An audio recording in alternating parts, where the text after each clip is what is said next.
Good morning everyone. So today is Friday. Ingat po tayo lagi. Meron po tayong bagyong Opong. So right now, nasa Masbate siya. So ingat po kayo dyan.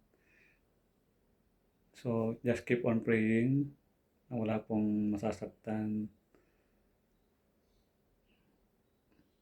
So manatila lang po sa loob ng bahay. So for today's video, i-share ko lang po yung aming bahay sa baba. So as I said from previous video is around 50 square meter. Na-tour ko na po kayo sa second floor, then sa baba naman po.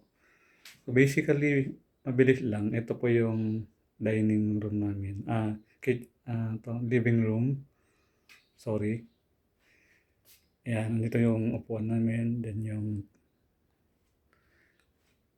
TV namin. Then naglagay na rin kami ng maliit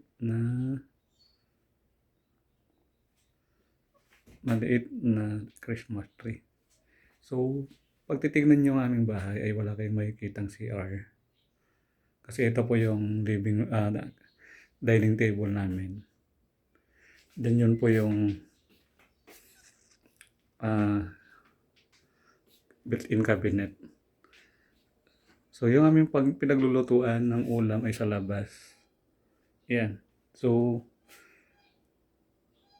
pag sa loob ka, hindi nyo po kita yung aming CR.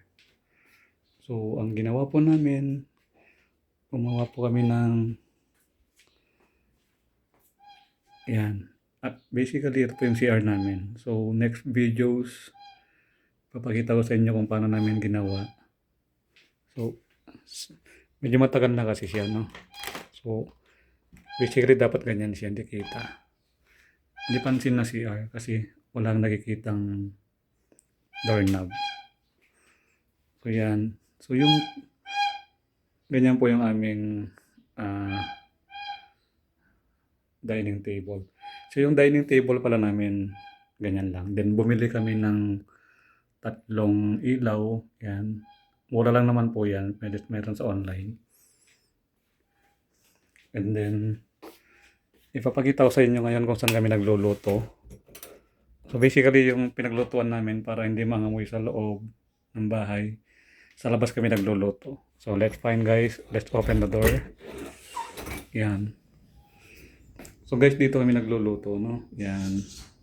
So open area siya dito. Andito na rin yung paradaan ng e-bike namin. So kaya.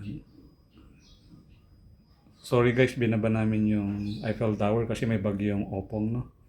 So ibabalik ulit after bagyo. Yan.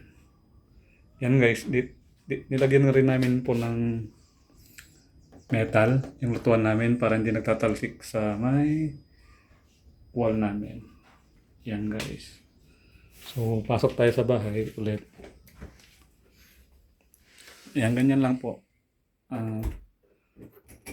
Kaliit ng aming bahay. So, hindi siya malaki pero we try our best na pagkasyahin yung dining table namin na maliit as well as yung mga upuan namin. Yan.